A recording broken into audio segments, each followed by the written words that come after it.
Bible के अंदर एक दूसरा सैमुएल की पुस्तक है, वहां से हम लोग शुरू करेंगे और कई हिस्से हैं बाइबल में से, उसके बाद हम उनको भी खोलेंगे और वचन को हम जो है कई जगह से इसलिए देखते हैं क्योंकि उस वचन को हम सिद्ध करते हैं, प्रूव करते हैं कि हाँ जो बात लिखी है वो वैसी ही है।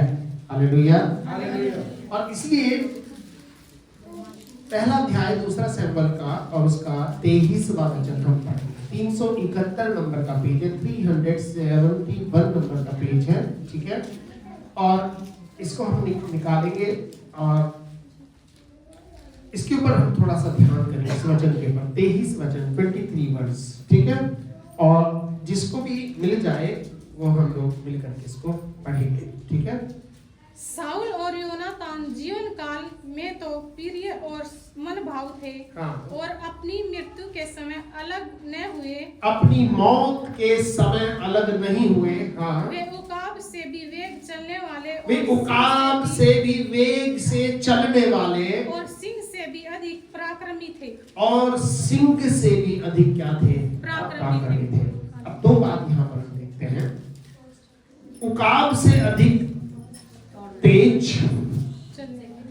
और शेर से अधिक ताकतवर, शेर के समान ताकतवर, ठीक है।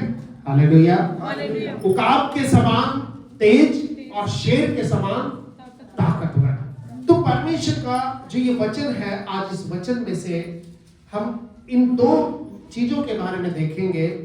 पहली बात, उकाब के बारे में हमने बहुत पहले भी काफी कुछ चीजें हैं सुनी है और समझी है, और आपको पता है कि उकाब क्या होता है?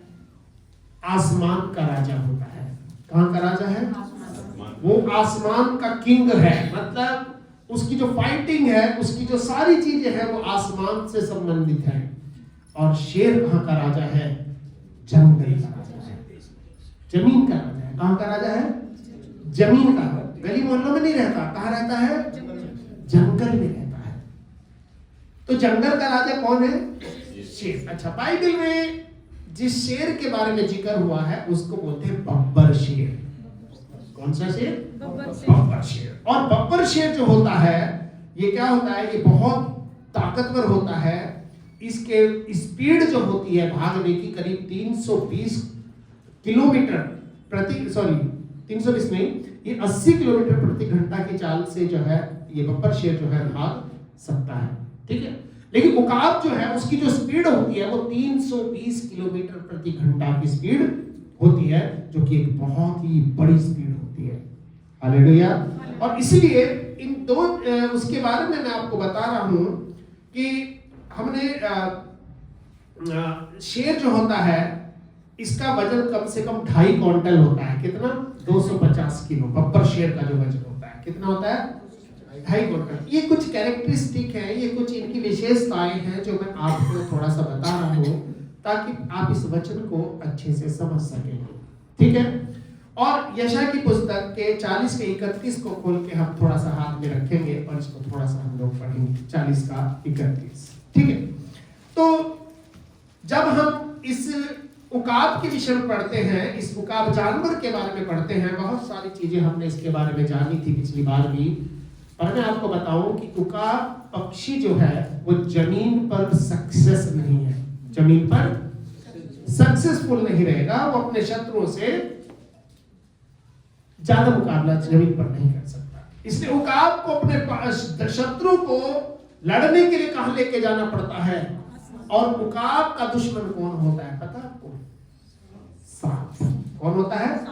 और सांप किसको दर्शाता है? शैतान। उकाब किसको दिखाता है? एक प्रभु के सच्चे विश्वासी को। हालेलुया। उकाब जो है, जब आप इस वचन को अच्छे से समझ जाएंगे तो आप आज यहां से उड़ने वाली ताकत लेकर के जाएंगे। जब आप इस वचन को अच्छे से समझ जाएंगे तो आप शेर के जैसी ताकत को लेकर के आज यहां से बाहर निकलेंगे। ऐसी मेरी दुआ है अपने प्रभु से। हालेलुया। तो यहाँ पर हम देखते हैं उकाब जो होता है, उकाब के बारे में मैंने आपको पहले कई चीजें बताई और भी कुछ नई चीजें आज आपको बताऊंगा ताकि हम उकाब के बारे में समझ सके। जब आंधी आती है, तूफान आता है, सारे के सारे जानवर ज्यादातर अपने घोंसलों में छिप जाते हैं। और लेकिन उकाब का एक ऐसा वक्त होता है, वो उसके खेलने का समय होता है। किसका? क्योंकि उकाब को तूफान क्या है? पसंद है। और उकाब क्या करता है? तूफान के दिशा में नहीं उड़ता, तूफान के खिलाफ उड़ता है। हालेलुया। यानी कि अगर जिधर से हवा बह रही है उधर तो कोई भी उड़ के चला जाएगा, आदमी भी आराम से उड़ लेगा। कोई भी पतंग जब उड़ती है तो जिधर हवा चलती है उधर उड़ती है, लेकिन हवा के खिलाफ जो उड़ता है वही परमेश्वर की सामर्थ से समझो भरा होता है। हालेलुया। तो हमारे खिलाफ बहुत सारी हवाएं चलेंगी, लेकिन ये उकाब क्या करता है? जैसे हमें बहुत सारी परेशानियों से, दुखों से गुजरना पड़ता है, उसी तरह उकाब जो है हवा के खिलाफ उड़ता है, क्योंकि ये बनाया ही इस काम के लिए गया है। हालेलुया। और ये क्या करता है? तो तूफान के ऊपर जाकर के बादलों के ऊपर क्या है? ये उड़ता है। बादलों के कहां उड़ता है? जहां पर हवाई जहाज उड़ता है। कहां उड़ता है? जब आप हवाई जहाज में बैठेंगे तो आप यहां से सोच रहे होंगे खूब सारे घर दिखेंगे, मकान, ठीक है वो दिखते हैं एक लिमिट तक, लेकिन जब हवाई जहाज ऊपर चढ़ जाता है तो उसके बाद बादल आ जाते हैं और आपको कुछ नहीं दिखता। आप वहां पर ऐसे बैठे रहते हो जैसे यहाँ पे बैठे हो। ठीक है, वहां पर कैसे बैठे रहते हो? जैसे यहाँ पे। तो बादलों के ऊपर इसलिए उड़ता है क्योंकि उसको वहां पर बारिश का खतरा नहीं होता। वहां पर क्या होता है? एक तरह का वैक्यूम क्रिएट होना शुरू हो जाता है, यानी कि हवा का बहाव वहां पर लगभग बंद होना शुरू हो जाता है। ऑक्सीजन का जो लेवल है वो वहां पर कम होना क्या हो जाता है? शुरू हो जाता है। क्योंकि हवाई जहाज के अंदर जिन्होंने यात्रा करी हो, जो बैठे हो, हर हवाई जहाज के अंदर हर सीट पर एक ऑक्सीजन का बैग लगा होता है। वो इसलिए लगा होता है क्योंकि जैसे जैसे हवाई जहाज ऊपर की तरफ बढ़ेगा उस समय ऑक्सीजन कम होता चला जाएगा। और इसलिए उकाब क्या करता है? अपने शत्रु को उठा करके कहां? ऊपर आसमान में ले जाता है, जहां जाते जाते जो है वो सांप तड़पने लगता है क्योंकि ऑक्सीजन उसको नहीं मिलती। और उस सांप को वो कहां पर फेंकता है? उसको वो चट्टान के ऊपर वहां से फेंकता है। तो घास पे नहीं फेंकता, कहां फेंकता है? चट्टान के ऊपर फेंकता है। चट्टान पर क्यों फेंकता है? क्योंकि चट्टान से उकाब प्रेम करता है। हालेलुया। बाइबल में पहला कुरिन्थियों के 10 अध्याय में लिखा है कि वो चट्टान जो इस्राएलियों के साथ साथ चलती थी, वो चट्टान यीशु मसीह था। हालेलुया। और ये चट्टान कौन है? ये चट्टान हमारा यीशु मसीह है, जो जीवन के जल के रूप में उस समय भी, पुराने नियम के समय, इस्राएलियों के साथ रहता था और आज भी वो जीवन का जल बनकर आपके मेरे साथ में रहता है। हालेलुया। और इसलिए अब हम इस वचन को पढ़ेंगे, 31 वचन इसका, ठीक है, जिसको मिल जाए। ये वर्ड जो शुरू हो रहा है, ये किससे शुरू हो रहा है? ये शुरू हो रहा है परंतु से। किससे शुरू हो रहा है? परंतु से। सबकी बाइबल में परंतु लिखा है ना शुरू में? हाँ, आगे क्या लिखा है? परंतु जो यहोवा की बाट जोते हैं। हाँ, एक मिनट, बस एक ही चीज पढ़ेंगे। परंतु, परंतु का मतलब क्या है? परंतु जब लिखा जाता है कि जब उसके पीछे कोई स्थिति बताई होती है। हम कहते हैं ना भाई, मैं शादी में चला जाता परंतु जेब में पैसे नहीं थे, हम कोई चीज खरीद लेते परंतु, परंतु का मतलब एक विपरीत परिस्थिति को दिखाता है। अगर आप 30 वचन से पढ़ो, क्या लिखा है उसमें? तरुण तो थकते और श्रमित भी होते हैं। तरुण तो थकते हैं, और तरुण किसको बोलते हैं? जो यंग, नया नया उम्र का जो बच्चा होता है, ठीक है। आपको मालूम है सबसे ज्यादा घर वाले किससे परेशान रहते हैं? जो नई उम्र के 14, 15, 16 साल के बच्चे होते हैं, इनसे बड़े दुखी रहते हैं। क्यों? ना तो उनको नींद आती, ना वो चुपचाप बैठते, कभी वो कुछ करते रहते, कभी कुछ करते रहते, कभी वो खुरापात में लगे रहते हैं। तो घर वाले क्या रहते हैं? उन पे चिल्लाते रहते हैं, उनसे दुखी होते। क्यों? क्योंकि तरुण एक ऐसी अवस्था है जब शरीर के अंदर पूरी एनर्जी होती है, ताकत होती है, सामर्थ होती है और शक्ति होती है। लिखा है तरुण तो थकते और श्रमित हो जाते हैं, श्रमित हो जाते हैं, और जवान ठोकर खाकर गिरते हैं, और जवान जो है वो भी ठोकर खाकर गिरते हैं। परंतु यहोवा की बात जोते हैं। इसका मतलब, परंतु का मतलब क्या है? परंतु का मतलब यह है कि ये तो परेशान हो जाएंगे। ये कौन लोग हैं? ये तरुण लोग, जवान लोग कौन है? ये वो लोग हैं जो दुनिया में रह रहे हैं। और ये परंतु के बाद वाले लोग हैं जो खुदा के साथ, अपने प्रभु यीशु के साथ रह रहे हैं। हालेलुया। यहां पर एक लाइन खींच दी गई है। एक वो लोग हैं जो प्रभु के साथ नहीं है, एक वो लोग हैं जो प्रभु के साथ है। इसमें लिखा है परंतु जो यहोवा की बाट जो होते हैं, बाट जोने का मतलब इंतजार करते हैं। हालेलुया। आपके और मेरे किसी भी काम के लिए ध्यान रखना, कई बार हम अपने चीजों में बड़ी जल्दबाजी करते हैं, लेकिन ध्यान रखना आप परमेश्वर के हो तो आपकी जरूरतें भी परमेश्वर की है। हालेलुया। तो इसलिए हमें अपनी चीजों के लिए चिंता नहीं करनी, पर उस परमेश्वर की क्या करनी है? बाट जोड़नी है। बाइबल में लिखा है जो यहोवा पर भरोसा रखते हैं वो सिय्योन पर्वत के समान है। यानी कि जब परमेश्वर का वचन किसी चीज को बताता है तो वो वचन जो है बहुत ही महत्वपूर्ण होता है। वो चीज जिसका उदाहरण परमेश्वर देता है वो दुनिया में यूनिक चीज होती है, अपने में बहुत ही अनोखी चीज होती है। इसमें लिखा है परंतु जो यहोवा की बाट जो होते हैं वे नया बल प्राप्त करेंगे। और आगे क्या लिखा है? और वे उकाब के समान उड़ेंगे। वे उकाब के समान। उड़ान कैसी होगी? उकाब के जैसी। और उकाब की उड़ान देखी आपने कभी? बहुत सारे पक्षियों की उड़ान देखी होगी, वो खूब तेज तेज से पंख फड़फड़ाते हैं, उसके बाद बहुत जल्दी वो थक जाते हैं, कहीं पे जाके बैठ जाते हैं। आपने देखा होगा। ध्यान रखना कि जो 3 तरह के पक्षी होते हैं, तो बिल्कुल जो जमीन पे रहते हैं, एक होते हैं जो जमीन से थोड़ा उड़ सकते हैं, और एक वो होते हैं मतलब जमीन से थोड़ा उड़ सकते हैं, पेड़ पौधों पर चढ़ के बैठ जाते हैं, जैसे तोता हो गया, कौवा हो गया, इस तरह की चीजें। और एक और पक्षी है जिसको बोलते हैं, और उकाब जो है, ये 2 तरह के होते हैं। समझ रहे हो? इंग्लिश में 2 शब्द इसके लिए आए हैं, एक तो ईगल होता है और एक फैल्कन होता है। ईगल जो होता है ये असली बाज होता है, जिसको गोल्डन ईगल भी बोलते हैं। ये सिर्फ और सिर्फ इस्राएल के अंदर या इस तरह के एरियो के अंदर ये पाया जाता है। कभी कभी भूला भटका इधर उधर से आ जाता है। आपने कई साल की बात होगी, आपको मालूम, जब लॉकडाउन लग रहा था कि मुझे भी नदी की तरफ से ईगल वो मिला था, मैं उसको लेके घर आ गया था। लेकिन उससे मैं इतना घबरा गया था कि मैं उसे वापस छोड़ के, क्योंकि जब वो देखता था उसकी नजर जब ऐसी पड़ती थी, इतनी घबराहट, इतना भय उसमें होता था। अचानक से क्या, उसने एक दिन किसी छिपकली के ऊपर क्या कर दिया? अटैक कर दिया, एकदम से अटैक कर दिया। और छिपकली के ऊपर अटैक ऐसा करा कि वो छिपकली उसने कब खा ली पता भी नहीं चला।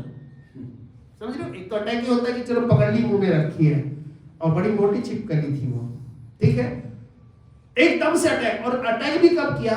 जब लाइट बंद थी, अंधेरे में। इसका मतलब उकाब के अंदर क्षमता होती है, ये अंधेरे में भी देख सकता है। हालेलुया।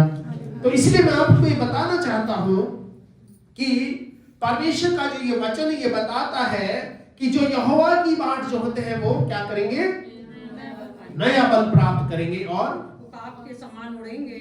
अच्छा, नया बल का मतलब क्या है? नया बल का मतलब ये है कि पहले जो तुम्हारी शक्ति थी, पहले जो तुम्हारी हैसियत थी, पहले जो तुम्हारी ताकत थी, पहले जो तुम्हारी हालत थी, अब वो वैसी नहीं रहने वाली, क्योंकि अब तुम यहोवा की बाट जो रहे हो, इसलिए अब तुम्हारे लिए सब कुछ नया है। हालेलुया। वो नया बल प्राप्त करेंगे और वे दौड़ेंगे और श्रमित नहीं होंगे, चलेंगे और थकित नहीं होंगे। और हाँ, ठीक है। तो यहाँ पर क्या है कि आप और हम जब परमेश्वर को अपना जीवन देते हैं तो ध्यान रखना, अभी मैंने आपको उकाब के बारे में बताया, अब थोड़ा सा हम लोग जो है प्रकाशित वाक्य 5 अध्याय का 5 वचन पढ़ेंगे। ठीक है, ध्यान से पढ़ेंगे।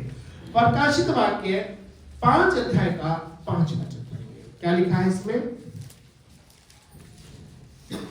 इस पर उन प्राचीनों में से एक ने मुझसे कहा, हाँ, देख, यहूदा के गोत्र का वह सिंह जो दाऊद का मूल है, यहूदा के गोत्र का वो सिंह जो दाऊद का मूल है, उस पुस्तक को खोलने और उसकी 7 मोहरें तोड़ने के लिए जयवंत हुआ है। उस पुस्तक को खोलने और उसकी 7 मोहरों को तोड़ने के लिए क्या हुआ है? जयवंत। ये कौन सी पुस्तक है? डैनियल की किताब आप पढ़ेंगे, उसमें सारी भविष्यवाणी को सील कर दी गई थी और प्रकाशित वाक्य की किताब के अंदर इन सारी भविष्यवाणियों को खोल दिया गया है। और ये किताब कौन सी है? 3 किताबें हैं। एक तो विधियों के लेख की किताब है, जो आपके मेरे साथ जब हम प्रभु की योजना में चलते हैं, या ना भी कोई चले तो भी उसके साथ वो होता ही होता है, क्योंकि हम सब लोग अलग अलग परिस्थितियों में पले हैं, बड़े हैं, हम रह रहे हैं। दूसरी एक पुस्तक है जीवन की पुस्तक, और तीसरी है मेमने के लहू की पुस्तक। बाइबल में 3 पुस्तकों का नाम है। और ये जो पुस्तक जिसकी सील तोड़ी गई है, ये विधियों के लेख वाली पुस्तक है, जो यीशु के वचन में लिखा है कि विधियों का वो लेख जो हमारे विरोध में लिखा था, वो यीशु ने क्रूस पर चढ़कर उसको क्या कर दिया है? मिटा दिया है। और आगे लिखा है, इसलिए अब जो कोई मसीह में है वो एक नई सृष्टि है। इसका मतलब, नई सृष्टि का मतलब सब कुछ अब नया है। पहले सारी चीजें क्या होगी? जाती रहेगी। पहले हमारी क्या तनख्वाह थी पता नहीं है, क्या जो होगी होगी। पहले हमारा घर कैसा था, जो होगा होगा। पहले हमारी हेल्थ कैसी थी, जो होगी होगी, हमें नहीं पता है। लेकिन अब जब हम प्रभु के पास आए हैं तो सब कुछ परमेश्वर नया करने वाला परमेश्वर है। हालेलुया। लेकिन इसके लिए आपको क्या चाहिए? उकाब के जैसी तेजी और शेर के जैसी ताकत। हालेलुया। सब मिलके बोलेंगे, उकाब के जैसी तेजी और शेर के जैसी ताकत। और शेर के जैसी ताकत का मतलब वो कौन है? यीशु मसीह हमारा कौन है? शेर है। और ध्यान रखना, शेर के बच्चे कौन हो सकते हैं? शेर ही हो सकते हैं। हालेलुया। जैसे कुत्ते का बच्चा कुत्ता, गधे का बच्चा गधा, उल्लू का बच्चा उल्लू, वैसे शेर के बच्चे शेर हो सकते हैं। तो हम लोग कौन है? हमें जो सोच रखनी है, किसकी रखनी है? शेर की सोच रखनी है। क्योंकि शेर किस लिए है? जमीन पर रहने के लिए और शैतान का मुकाबला करने के लिए परमेश्वर ने शेर को बनाया है। हालेलुया। और इस शेर के गुण और उकाब के गुण हमारे अंदर होने चाहिए, क्योंकि उकाब कहाँ लड़ता है? आसमान में। आपका कोई शत्रु, आपकी कोई बीमारी, आपकी कोई परेशानी आ जाए, आप अपने घुटनों पर आ जाओ और आसमान में अपनी लड़ाई को लड़ना। हालेलुया। क्योंकि परमेश्वर वहां से क्या करेगा? आपको विजय देगा। और जब आप प्रार्थना करो, प्रार्थना का जो समय है वो ऐसा होना चाहिए आप और परमेश्वर हो, तीसरा कोई ना। प्रार्थना एक आत्मिक कार्य है। ये नहीं कि आंख बंद करके बैठ के, घुटने टेक के बैठ के प्रार्थना। नहीं, प्रार्थना वो है जो कोई नहीं देख रहा और आप कर रहे हो। हालेलुया। वो प्रार्थना है। क्योंकि आत्मा में जब आप आंखों को बंद करते हो तो एक दूसरी दुनिया में आपकी आंखें खुल जाती हैं, आपके देखने की क्षमता बढ़ जाती है। हालेलुया। आप आत्माओं की दुनिया में देख सकते हो। कब? जब आंख बंद होगी। नींद कब आती है? जब सपने आते हैं। तो सपने में कहां चले जाते हैं?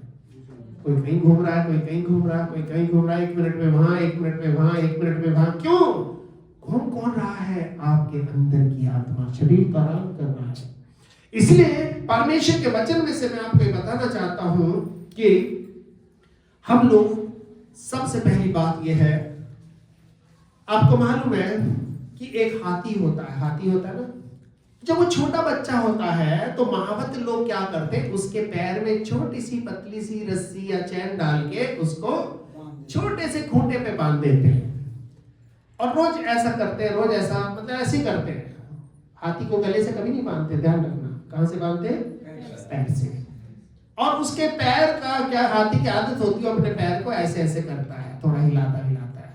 और हाथी जो है दिन में कम से कम 50 बार अपना पैर हिला के चेक करता है कि मैं खुला हूं या, तो बचपन से उसे आदत पड़ी होती है पैर को हिला के देखने की, मैं बंधा हूं या खुला हूं। और कल मैं एक चीज को देख रहा था, और उस चीज में क्या था कि एक हाथी जो है छोटी सी जो सरिया है उसके साथ चैन से बांधा हुआ, बहुत बड़ा हाथी। तो बाद में मैंने हिस्ट्री को पढ़ा तो वहां पे पता चला कि हाथियों को ऐसे ही ट्रेंड किया जाता है बचपन में, और जब वो बड़े हो जाते हैं एक बार बस हल्के से अपना पैर हिलाते हैं, उनको एहसास हो जाता है कि हम बंधेंगे। अगर हाथी चाहे तो एक झटके में उसको क्या कर सकता है, तोड़ सकता है, लेकिन उसे अपनी क्षमता नहीं पता। क्यों? परिस्थितियों में रहकर, नीचे रह करके उसकी भी आदतें वैसी हो गई हैं जैसे लोगों के बीच में वो अपने जीवन को बिता रहा है। हालेलुया। आज आपके और मेरे अंदर बहुत बड़ी क्षमता है, इस क्षमता को हमें निखारना है, इसको बाहर लाना है। और ये कैसे आएगी? जब आप आत्मा में प्रार्थना करोगे। कैसे करोगे? ऐसे प्रार्थना नहीं करोगे जैसे हाथ जोड़ के बोल के, नहीं, आत्मा में प्रार्थना करना। और आत्मा में प्रार्थना करने का मतलब आत्मिक संसार के अंदर जाना और वहां से अपनी चीजों को, अपनी आवश्यकताओं को उठा करके लेके आना। हालेलुया। तो इसी तरह से ये जो परमेश्वर का जो वचन है वो हमें इस बात को बताता है हमारी सोच कैसी होनी चाहिए, उकाब की सोच होनी चाहिए। ठीक है? और हम लोग कौन है? हम धर्मी लोग हैं। वचन से नीति वचन 28 का एक कोई पढ़ देगा, 28 अध्याय का पहला वचन जिसको मिल जाए।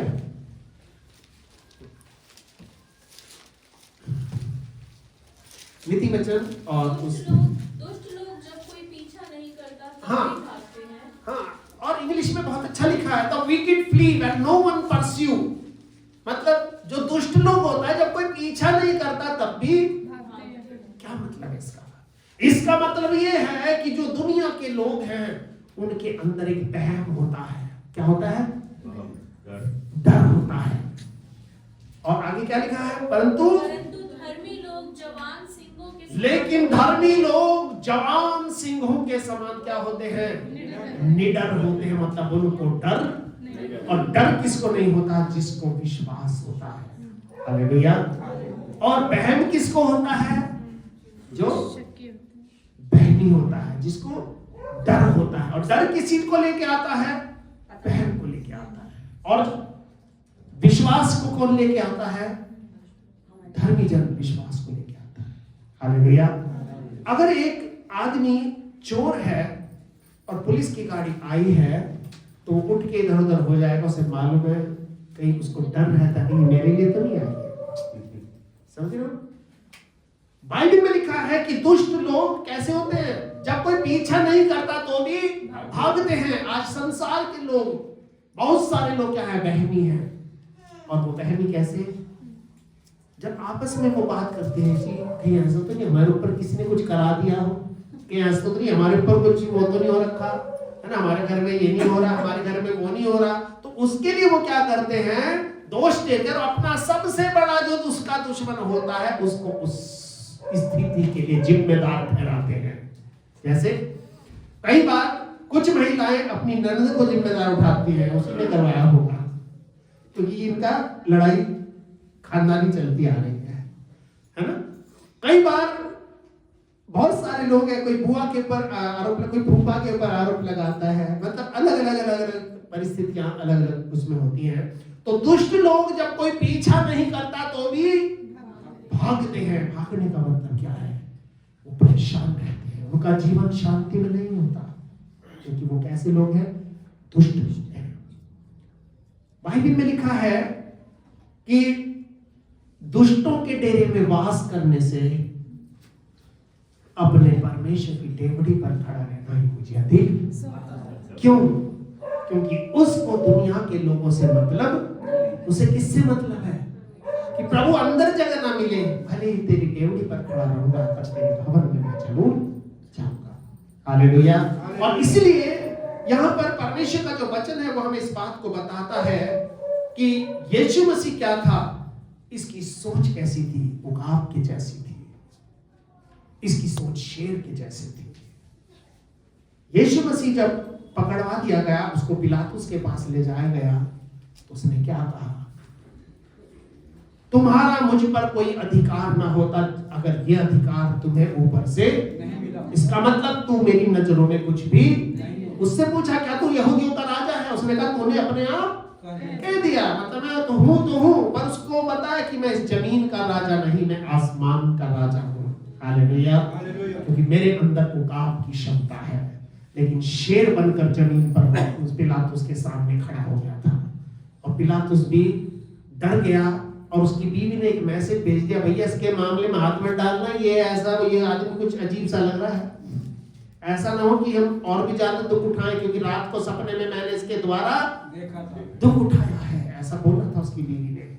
तो इसलिए पिलातुस ने क्या कर लिया? अपने हाथ धो लिए। क्यों धो लिए? क्योंकि उनके सामने यहूदा का शेर खड़ा था। हालेलुया। आपको मालूम है कि आज भी इस्राएल के अंदर जो यहूदा का जो गोत्र है, सबकी टेरिटरी, अगर आप इस्राएल के नक्शे को देखेंगे तो वहां पर ये सब यहूदा का जो राज्य अलग है, उसका ये सब बड़े बड़े राज्य बने हुए, और यहूदा के राज्य का जो झंडा है, उसका जो सिंबल है वो क्या है? शेर है। हालेलुया। क्या सिंबल है? प्रतीक जो है क्या है? शेर है। और इसीलिए प्रभु का जो वचन है वो हमें इस बात को बताया। एक बार क्या हुआ, एक बाज का जो अंडा है, कोई आदमी को मिल गया, वो उठा के अपने घर में ले आया, उसने अपनी मुर्गी के दड़बे में उसको क्या कर दिया? रख दिया। अब उसने सोचा तो ये अंडा कहीं से मिल गया उसको पड़ा हुआ, तो क्या हुआ कि वो मुर्गियों के अंडे के बीच में वो बाज जो है मुर्गियों के बीच में बड़ा होने लगा, लेकिन वो कहने लगा कि इन लोगों से तो मैं बहुत अलग हूँ। अब मुर्गियों की तरह दाना खाना, इधर उधर घूमना, बादलों की तरह गर्दन उठा के इधर उधर घूमना उसने शुरू कर दिया। थोड़े समय के बाद उसने आसमान की तरफ नजर उठाई, उसने देखा कि मेरे ही जाति के लोग, मेरे ही जैसे लोग क्या हैं? उड़ रहे हैं। तो क्या हुआ कि अब उसने भी धीरे धीरे अपने पंख खोले, फैलाए, और जब उसने अपने पंख फैलाए, उसने अपनी क्षमता को जाना, और वो क्या हो गया? उड़ना। उसने मुंह अपना ऊपर किया, हवा को चीरते हुए सीधा बादलों को पार करते हुए ऊपर उड़ गया। इसी तरह से क्या होता है, आज हम भी कई बार हमें मालूम है हमारी क्षमता क्या है, हमारी पोटेंशियल, हमारी पावर क्या है, लेकिन चूंकि हम ऐसे लोगों के बीच में रह रहे हैं जो ना तो स्वर्ग जाएंगे और ना वो आपको जाने देंगे। इसलिए ध्यान रखना, आपको अपनी क्षमता को विकास करना है, अपनी क्षमता को आपको देखना है, और ध्यान रखना उकाब के अंदर जो ताकत आती है वो कौन देता है? परमेश्वर देता है। और जब वो ऊपर जाता है, उड़ता है, इधर जाता है, उधर, वो किधर जाएगा ये फैसला कौन करता है? उकाब नहीं करता। ये फैसला कौन करता है? परमेश्वर करता है। क्योंकि उकाब अपनी मर्जी पूरी नहीं करता, वो परमेश्वर की मर्जी पूरी करता है। थोड़ा सा अय्यूब की किताब 39 चैप्टर खोलेंगे, ठीक है, और उसका 27 से 29 वचन तक हम लोग पढ़ेंगे, ठीक है। 39 चैप्टर, क्या बोलते हैं इसको? 39 अध्याय, और उसका 27, 28, 29 तीन वचन पढ़ेंगे, ठीक है। 39। हाँ। क्या उकाब तेरी आज्ञा से ऊपर चढ़ जाता है? हाँ, ये कौन कह रहा है? ये कोई कह रहा है। क्या उकाब तेरी आज्ञा को मानता है, से ऊपर चढ़ जाता है, और ऊंचे स्थान पर अपना घोंसला बनाता है, और ऊंचे स्थान पर अपना घोंसला बनाता है, और वह चट्टान पर रहता और चट्टान की चोटी और दृढ़ स्थान पर बसेरा करता है। और चट्टान की चोटी और दृढ़ स्थान पर क्या करता है? बसेरा करता है। और आपको मालूम है उकाब जो है वो चट्टान से प्यार करता है। चट्टान पे रहता है, चट्टान पे वो अपना घोंसला बनाता है।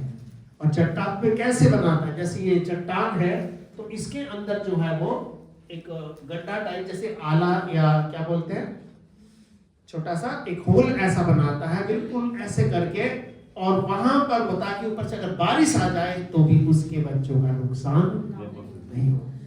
बड़े दिमाग से, बड़े ध्यान से वो क्या करता है, अपने घोंसले को बनाता है। क्या उकाब तेरी आज्ञा शाम पढ़ेंगे थोड़ा सा। हाँ, वह अपनी आंखों से दूर तक देखता है। और दूसरी बात, वो अपनी आंखों से कहां देखता है?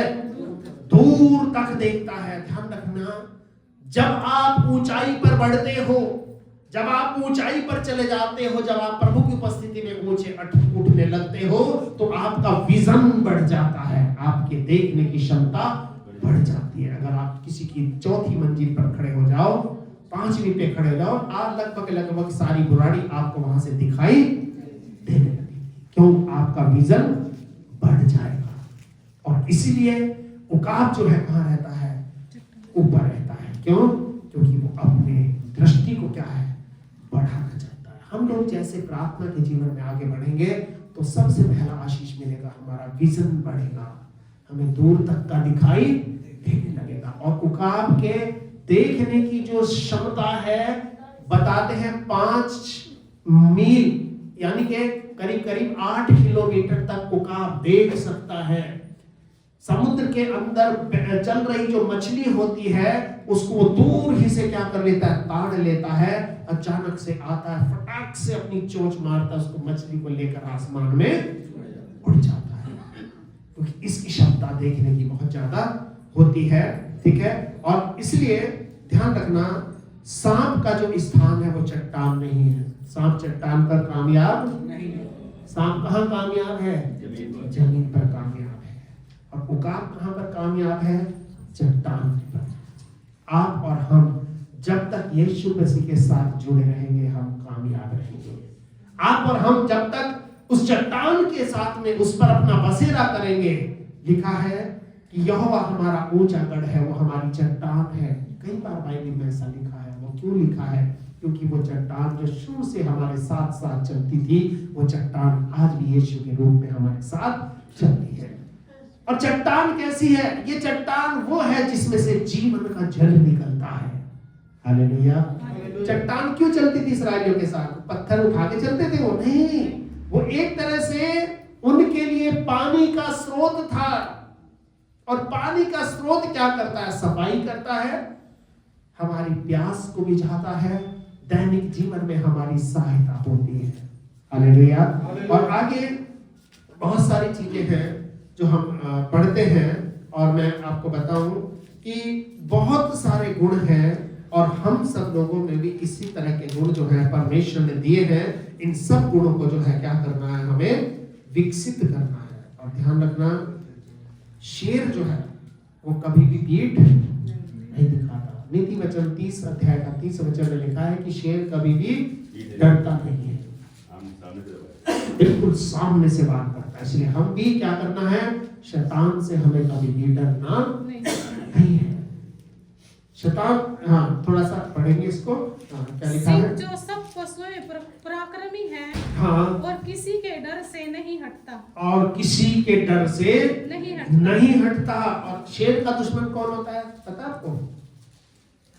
शेर का दुश्मन, शेर के ही एरिया में रहने वाले, इंग्लिश में उनको क्या बोलते हैं? हाइना बोलते हैं, और हिंदी में उसको बोलते हैं लकड़बग्गा। नाम सुना आपने कभी? तो गांव के पुराने लोग हैं वो जानते होंगे लकड़बग्गा कितना खतरनाक होता है। और ये लकड़बग्गा कुत्ते के आकार का होता है, जैसे जर्मन शेफर्ड कुत्ता होता है, इसी साइज में वो होता है।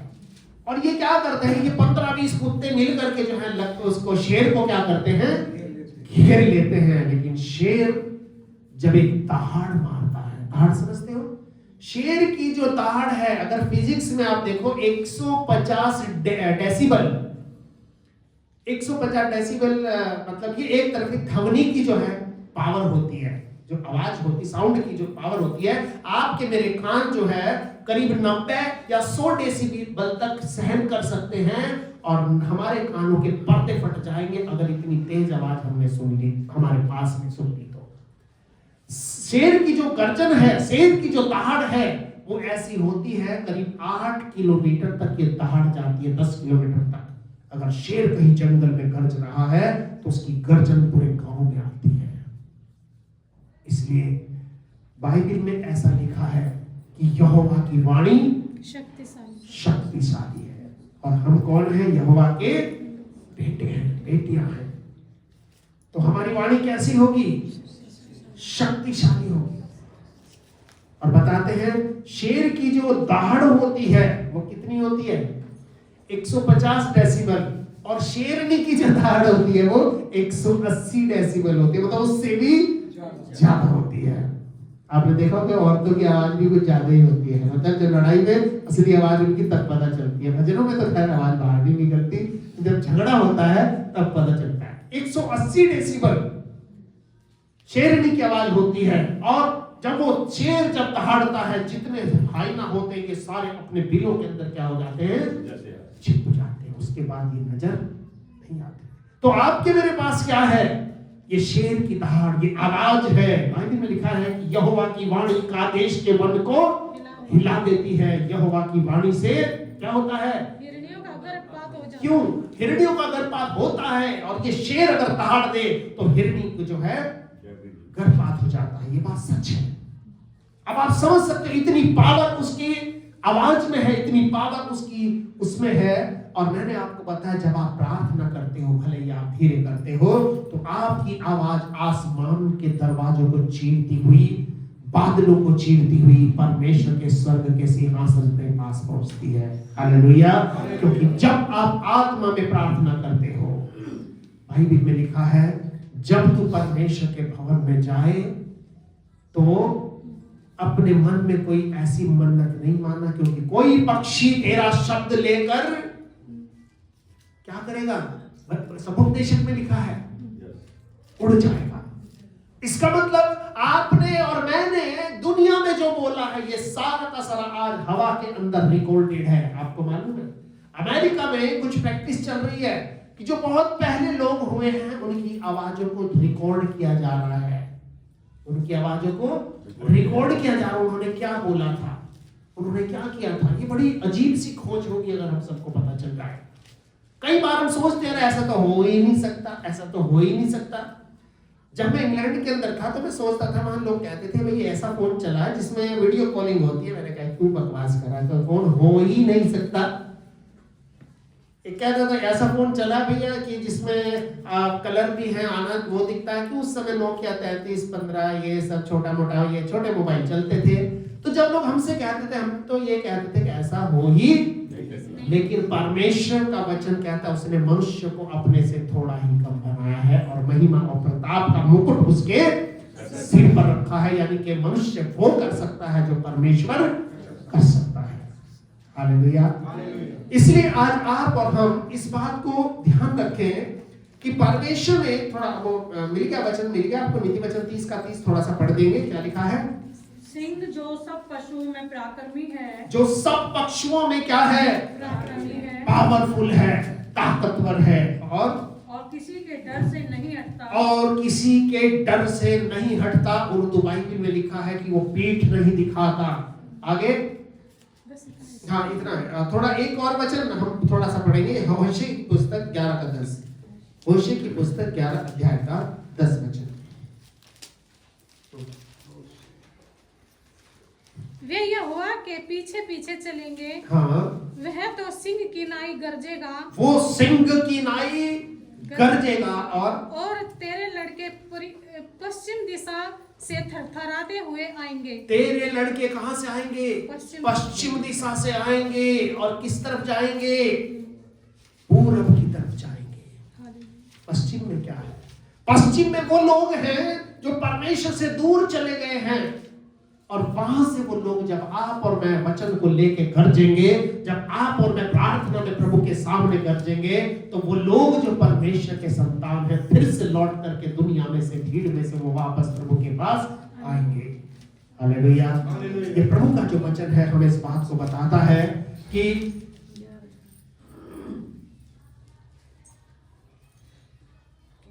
परमेश्वर वास्तव में महान परमेश्वर है। आपके मेरे जीवन के अंदर जब हम प्रभु में आते हैं, हम सोचते हैं चलो बहुत बढ़िया होगा। कितने लोग बड़ी बड़ी बातें बनाते हैं, वहां जाएंगे तो पैसे मिलते हैं जी, वहां जाते हैं तो ये मिलता है वो मिलता है। भाई यहाँ आते हैं तो सबसे पहले दुख मिलता है, और उन दुखों के बीच में से हो करके भी बाद थोड़ा समय लगता है, फिर हमें कनान मिलता है। हालेलुया। वो कनान एक ऐसी जगह है जहां पर आप हर तरह से फ्री हो जाते हो, आप फाइनेंशियली फ्री हो जाते हो, और दुनिया में सबसे बड़ी आशीष यही है कि आप आर्थिक रूप से आजाद हो जाओ, आपको पेट की चिंता ना हो। हम भारतीयों का 80% दिमाग हमारे पेट में रहता है। दोपहर को खाना बन जाएगा, शाम को क्या बनना है जी, शाम को क्या बनाएंगे जी, जा रहे थोड़े पैसे दे जाना जी, शाम को देख लेंगे क्या बनना है। मतलब हमारा दिमाग यही रहता है कि दोपहर को खा के शाम को क्या खाएंगे, क्योंकि हमारा दिमाग 20% चलता है और 80% पेट में रहता है। लेकिन प्रभु के जो लोग होते हैं उनका 100% दिमाग चलता है, क्योंकि उनका दिमाग कहाँ रहता है? प्रभु में रहता है। उनको मालूम है मेरा प्रभु मेरा इंतजाम करेगा। हालेलुया। क्योंकि वो परमेश्वर जो एलिया को कब्बों के द्वारा खिला सकता है, क्या वो आपको नहीं खिला सकता? खिला सकता है। कौवे जो है वो ऐसा रिसोर्स है, वो एक ऐसा साधन है, वो एक ऐसा जरिया है जहां से उम्मीद नहीं होती। आप सबसे रोटी छीन सकते, कौवे से कभी छीन के दिखा देना, कौवा कभी अपनी रोटी नहीं देने वाला, बल्कि आपकी रोटी छीन के चला जाएगा। इसलिए मैं आपको यहाँ पर प्रभु के वचन में से एक बात को थोड़ा सा बताना चाहता हूँ। आखिरी में एक और वचन हम पढ़ेंगे, व्यवस्था विवरण 32 अध्याय का 11 वचन। व्यवस्था विवरण की पुस्तक 32 अध्याय का 11 वचन आखिरी में इसको पढ़ेंगे। हाँ, क्या लिखा है?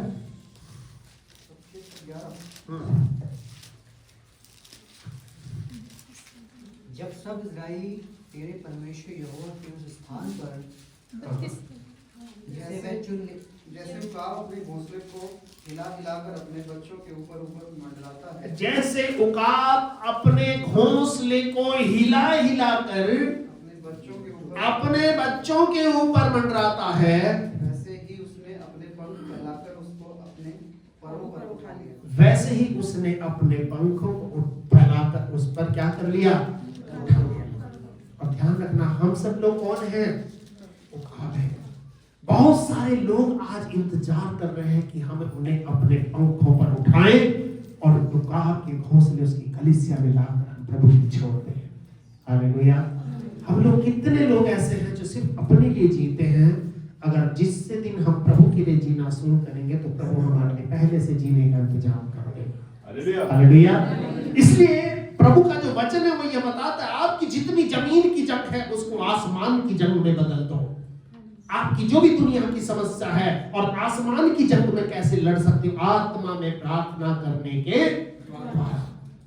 और वो प्रार्थना ऐसी होनी चाहिए जब प्रभु होना चाहिए, आप होने चाहिए, बीच में कोई तीसरा नहीं होना चाहिए। आपका भाई है, बहन है, माँ है, बाप है, कोई बीच में नहीं होना चाहिए, क्योंकि हर एक व्यक्ति अपना अपना बोझ खुद उठाएगा। इसलिए प्रभु का जो वचन है वो इस बात को हमें बताता है कि परमेश्वर वास्तव में महान परमेश्वर है। हमारे अंदर जो है ताकत शेर की होनी चाहिए। फैसले ये जो एक प्रकार की क्षमता जो है ये परमेश्वर ने हमारे अंदर दी है, ये काबिलियत परमेश्वर ने हमारे अंदर दी है। उकाब जैसी दृष्टि परमेश्वर ने हमारे अंदर दी है, पर आंखों को खोल करके तो देखना है। आंख कब खुलेंगी? जब दुनिया से आंख बंद होंगी। ध्यान रखना, आदमी 3 बार अपनी आंखें बंद करता है। पहली बार जब वो सोता है, दूसरी बार जब वो रोता है, तीसरी बार जब वो पूरी दुनिया को छोड़कर अपने आखिरी के घर में जाता है, और चौथी बार जब वो दुनिया से अपनी आंखों को बंद करता है और अपने प्रभु के लिए अपनी आंखों को अंदर से खोलता है। हालेलुया। क्योंकि प्रभु का वचन कहता है, क्या तुम नहीं जानते तुम्हारा शरीर पवित्र आत्मा का मंदिर है और परमेश्वर का आत्मा इसमें क्या करता है? वास करता है। जब आप आंख बंद करके प्रार्थना करोगे तो अंदर से आत्मा से आपकी बहुत सारी चीजें ऐसी हैं जो निकलने लगेंगी, और आंख बंद होने के बाद भी आपको सब कुछ दिखने लगेगा। हालेलुया। वो है आत्मा की प्रार्थना। उसमें मेहनत करना, उसमें समय लगाना, उसकी प्रैक्टिस करनी, उसका अभ्यास करना, उसके लिए रुकना, उसके लिए ठहरना, उसके लिए इंतजार करना, क्योंकि बाइबल में लिखा जो यहोवा की बाट जोड़ते हैं पर हम यहोवा की बाट किस लिए जोहते हैं? कब हमारी नौकरी लगेगी, कब हमारे घर में ये काम हो जाए, हम अपने लिए यहोवा की बाट जोहते हैं। क्या हम कभी परमेश्वर के प्रार्थना में उसकी दिल से बाट जोहते हैं कि प्रभु खुशी भी ले आता, हम तेरे पीछे चलेंगे। हालेलुया। हमें उसकी बाट जोड़नी है। किसके लिए? उसके लिए, उसके काम के लिए, उसके राज्य के लिए। क्योंकि बाइबल में लिखा है सबसे पहले तुम उसके राज्य और धर्म की खोज करो, ये सारी चीजें तुम्हें यूं ही अच्छा आपको मांगना नहीं पड़ेगा। क्योंकि आप कौन हो? शेर हो, और शेर कभी मांगता नहीं है। शेर दहाड़ता है और जानवर जो है दहशत के मारे मर जाता है। पता है आपको? शेर जो है, जो बब्बर शेर होता है, वो कम शिकार करता है, दहाड़ता है, और उस दहाड़ने से जो जानवर उतना भयभीत हो जाता है, घबराहट में आ जाता है कि वो चलना जैसे लड़खड़ाने लगता है। शेर आराम से इसको क्या कर लेता है। लेकिन मेहनत कौन करता है? चीता। मेहनत कौन करता है? चीता। क्योंकि चीता को मेहनत करनी पड़ती है, क्योंकि उसके अंदर दहाड़ने की क्षमता, शेर के अंदर दहाड़ने की क्षमता होती है। फर्क है। इसलिए बाइबल में कहीं चीते का जिक्र आया है, बहुत कम आया है। किसका जिक्र आया है? शेर का जिक्र आया है। हालेलुया। और इसलिए आज इस प्रभु के वचन में से हम इस बात को देखते हैं कि हम सब लोगों को जो है अपने परमेश्वर के लिए, अपने युद्धों को, अपनी लड़ाइयों को, हम सबकी अलग अलग लड़ाइयां हैं, अलग अलग चीजों से हम संघर्ष कर रहे हैं, अलग अलग चीजों में हम झेल रहे हैं। इन सब चीजों को आप जब प्रभु के सामने लेकर के बैठते हो और इस लड़ाई को आसमान की लड़ाई में बदल देते हो, तो आप ये मत सोचना मैं तो धीरे बोल रहा हूं, मेरी कौन सुन रहा है। नहीं, आपकी आवाज जो है आसमान को चीरती हुई परमेश्वर के द्वार तक पहुंच गई है। हालेलुया। डैनियल ने कहा था, डैनियल के पास जब प्रार्थना का जवाब 21 दिन तक लेट हो गया, उसने कहा कि डैनियल जिस दिन तूने प्रार्थना करनी शुरू करी उसी दिन तेरे शब्द सुन लिए गए थे। हालेलुया। तो हम जब भी प्रार्थना करते हैं हमारे शब्द परमेश्वर सुन लेता है। हालेलुया। और इसलिए हमें प्रार्थना करना है, विश्वास करना है और परमेश्वर पर पूरा भरोसा रखना है, क्योंकि परमेश्वर ही है जो हमें नीचे से उठाकर ऊंचाई तक पहुंचा सकता है। हालेलुया। हमारी क्षमता को वही विकसित कर सकता है, पर उसके लिए हमें प्रैक्टिस करना है, अभ्यास करना है और उसकी संगति में अपने समय को थोड़े समय के लिए बिताना है। हम सब लोग उपवास रख रहे हैं, प्रार्थना कर रहे हैं। अपने उपवास में, प्रार्थना में हम इस क्यों रखते हैं? क्योंकि हम घर के कामों से थोड़ा सा बच, क्योंकि खाने पीने में ही सारा समय जाता है। दोपहर का खाना बनाओ जी, शाम का बनाओ, ये करो वो करो, ठीक है। इसमें जो भी समय आपको भी बच जाए तो कम से कम आप 1 घंटा जरूर निकाल कर, आधा सुबह आधा शाम को, या 1 घंटा सुबह 1 घंटा शाम को परमेश्वर के सम्मुख अपने आप को रखना है। आपको प्रार्थना में उपस्थिति में उसके सामने ठहरना है, और तब वो परमेश्वर आपके जीवन को आशीष देगा और वो आपकी क्षमता को बढ़ाएगा। हालेलुया। वो आपकी ताकत को बढ़ाएगा, ठीक है। वो आपकी शक्ति को बढ़ाएगा, आपकी सामर्थ्य को बढ़ाएगा। हर एक चीज में वो आपको क्या करेगा? उठाएगा। क्योंकि परमेश्वर का वायदा हम सब लोगों के लिए बहुत अच्छे वायदे, उसकी योजनाएं हमारे लिए बहुत अच्छी हैं। हम अपने लिए कई बार योजनाएं बनाते हैं, पर हमारी योजना कई बार सफल नहीं होती। सफल वो होती है जो उसकी योजना होती है। क्योंकि जो प्रभु हमें चाहिए, अब हम किसके हैं? अब हम संसार के नहीं है, परमेश्वर के। तो परमेश्वर के हाथ में है, इसलिए अब प्रभु जानता है जो हमारे साथ उसको जो करना है। कई बार कुछ चीजों का हमें इंतजार करना है। हो सकता है अपने भविष्य के लिए, अपने जॉब के लिए, अपने कैरियर के लिए, अपने फैमिली के लिए, बहुत सारी चीजें हमारे सामने हैं। पर हम एक बात को ध्यान रखें, परमेश्वर के सामने हमें बैठे, हर युद्ध को हमें प्रभु के हाथ में सौंपना है। क्योंकि युद्ध किसका है? परमेश्वर का। और हम किसके हैं? परमेश्वर। इसलिए चिंता किसकी है? परमेश्वर की। इसलिए हमें चिंता नहीं करनी, हमें क्या करना है? भरोसा करना है। हालेलुया। तो परमेश्वर इस वचन के द्वारा हम सबको आशीष दे। आइए हम सब लोग अपनी अपनी आंखों को बंद करेंगे और अपने सिरों को सर्वशक्तिमान प्रभु के सामने झुकाएंगे और हम इस समय प्रार्थना करेंगे। परमेश्वर के वचन को आज हमने देखा और इस वचन में से 2 बातों को हमने देखा, उकाब जैसी तेजी और शेर जैसी ताकत। प्रभु परमेश्वर तेरे दास होने के नाते मैं चाहता हूं यहाँ पर उपस्थित हर एक जन उकाब जैसी ताकत से प्रभु, उकाब जैसी तेजी से और शेर जैसी ताकत से भर जाए। इनके जीवन में पिता परमेश्वर तेरा विश्वास गहरा हो जाए। इनके जीवन को तो इतनी आशीष दे, इतनी गवाहियां दे प्रभु, ताकि आने वाले समय में उकाब के समान उड़ने लगे प्रभु, शेर के समान निडर होकर के शैतान के साथ खड़े होने वाले हो सके प्रभु। इनकी बहुत सारी लड़ाइयां हो सकती है, अपने परिवार के साथ लड़ाई हो सकती है, लोगों के साथ लड़ाई हो सकती है, शैतान की शक्तियों के खिलाफ लड़ाई हो सकती है, लेकिन प्रभु तूने हम लोगों को बनाया ही इसलिए है ताकि तूफानों के अंदर हम काम कर सके। हम वो लोग हैं प्रभु जो मुसीबतों में काम करते हैं, जो मुसीबतों को हैंडल करना सीखते हैं, जो मुसीबतों से प्रेम करते हैं। हम कहते हैं कि मुसीबत हमारा कुछ